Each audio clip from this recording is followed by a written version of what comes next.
ça me donne envie de rire et c'est pathétique. Pourquoi may wax loolu? Mais c'est une crise mondiale aussi. Non, je m'explique. Ndiap, nous avons crié partout que Sénégal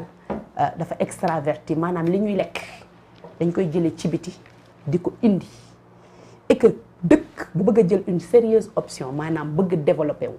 li mu war a jëkk a def mooy fexe ba xam ne li nga xam ne moom mooy lekkam ne serait-ce que les denrées de première nécessité ñu commencer à poser des jalons sur loolu. maanaam certes président Macky Sall atteindre li nga xam ne mooy autosuffisance j'ai pas fini mais 100 milliards de francs CFA Khadija dugal na ko ci biir ceeb bi aussi donc il y a des efforts qui ont été faits. C'est pas une volonté.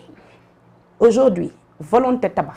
du ma ne bon na parce que les infrastructures on en a besoin mais aujourd'hui dafa am loo xam ne moo doon priorité et pour moi investissement yu lourd yi ñu def dañ ko waroon def sur l'économie et comment transformer l'économie sénégalaise ba mu nekk une économie qui produit une économie boo xam ne dafay mën a produire li Sénégalais yi soxla industrialiser ce pays et je pense qu'en 10 ans si on avait vraiment envie de commencer ce projet d'industrialisation je pense que tous les signaux étaient ouverts en 2012 pour le faire c'était pas son option on a préféré di génn si biti di jënd oublier aujourd'hui nos agriculteurs yi nga xam ne dañ leen waroon jox des moyens suffisants miser réellement sur l'agriculture mu bañ a nekk des effets d'annonce. Le budget de l'agriculture a été amélioré. Khadija maintenant on est à 72 milliards aussi. C'est pas une question de budget seulement. C'est pas une question de budget. C'est une question de politique agricole boo xam ne dañ ko war a réfléchir séquencer ko am ay objectifs yu leer yoo xam ne bu ñu ciy jeexal dañ koy atteindre avec des techniciens yoo xam ne xam nañ agriculture ñu jox leen ko il faut donner aux spécialistes seen ay domaines de compétences ndax ñu mën a am ay résultats ce n'est pas le cas parce que loolu moo indi tey Sénégal on n'a pas atteint l'autosuffisance en riz loolu moo indi tey diwlin nga xam ne nous avons un pays qui produit de l'arachide nous sommes incapables de produire de l'huile et que nous l'achetons si biti pour indi ko Sénégal loolu moo indi tey suñu soble bi dem ba jar kilo 2000 francs loolu soo ko nit déggee war na xam ne y a quelque chose boo xam ne am na Sénégal loo xam ne normal njàpp man je ne peux pas concevoir un pays boo xam ne lépp lu muy lekk ci biti day jóge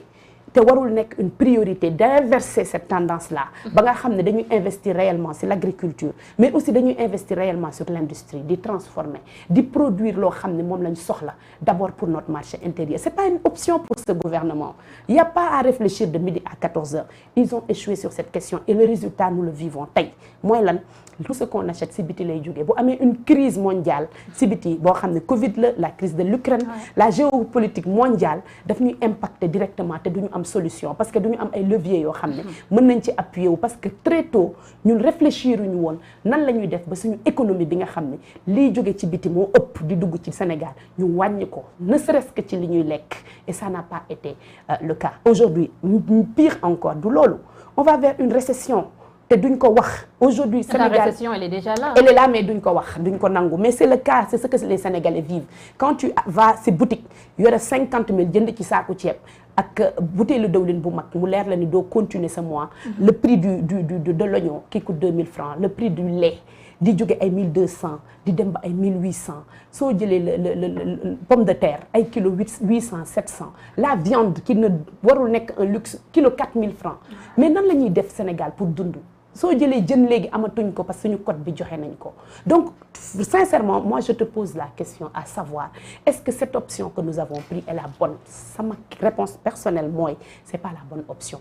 et que malheureusement ils n'ont pas investi sur les priorités des Sénégalais Sénégalais yi dañu sonn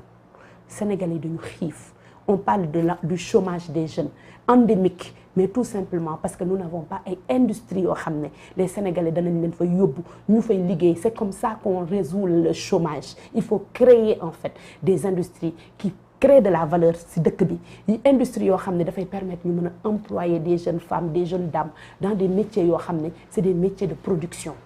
et pas seulement dans des métiers yoo xam ne jaay kese la parce que jaay kese benn nit mooy intervenir alors que soo nekkee ci production tu fais intervenir les acteurs qui produisent tu fais intervenir les industriels qui sont là tu recrutes des gens ñu nekk ci industrie yi l'usine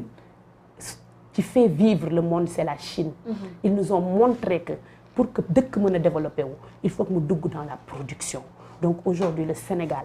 ne peut plus attendre pour s'industrialiser. Le Sénégal doit miser sur son secteur primaire, agriculture bi pêche bi li nga xam ne yàlla moo ñu ko jox naturellement nan la ñuy def ba développer ko mais surtout mettre en place des petites et moyennes industries mais des grandes industries yoo xam ne dañuy choisir de produire pour le Sénégal li muy soxla mais aussi pour la sous-région c'est pas compliqué et c'est pas l'option de ce gouvernement c'est pas l'option mais Khadija il faut pas être aussi nihiliste mun nga reconnaître président de la République lu mu def en 10 ans ñi nga xam ne ñoo nekkoon prédécesseur am ku nekk mel ni comme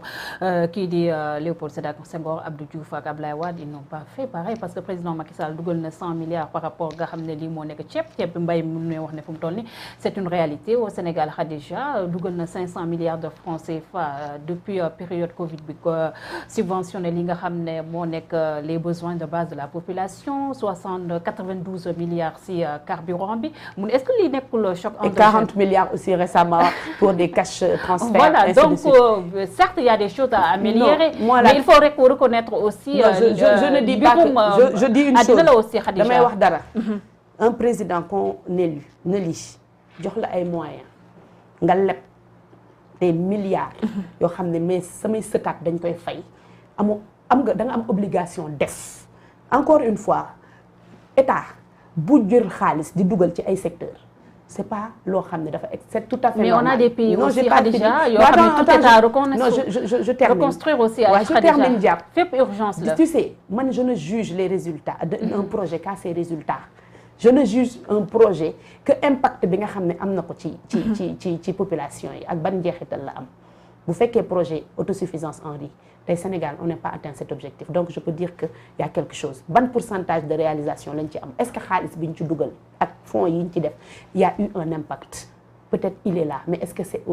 par rapport ak fi ñu doon xaar fa la nekk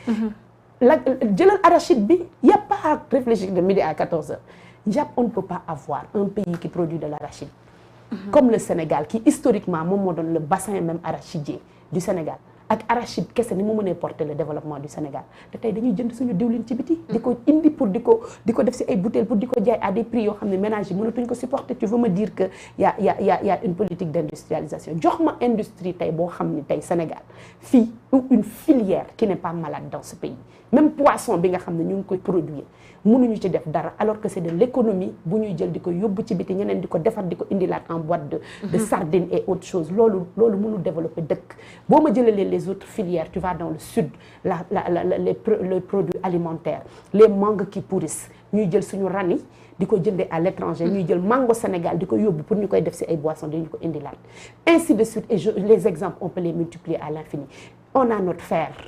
qu'on ne transforme pas qu'on vend à l'état brut beneen dëkk di ko dem di defar di ñu ko indilaat alors que ñun dañu nekk un pays en construction alors qu'on aurait pu nous-mêmes décider investir sur une industrie sidérurgique maanaam bu fer di fa employer ay Sénégalais réduire le taux de chômage am un prix boo xam ne le Sénégalais dina ko mën a supporter mais surtout di pouvoir exporter suñu fer boobu di inverser petit à petit suñu balance de paiement voilà les questions centrales que ñun moom la ñu poser l'agriculture est malade parce que tout simplement agriculture dëgg dafay dundal nitam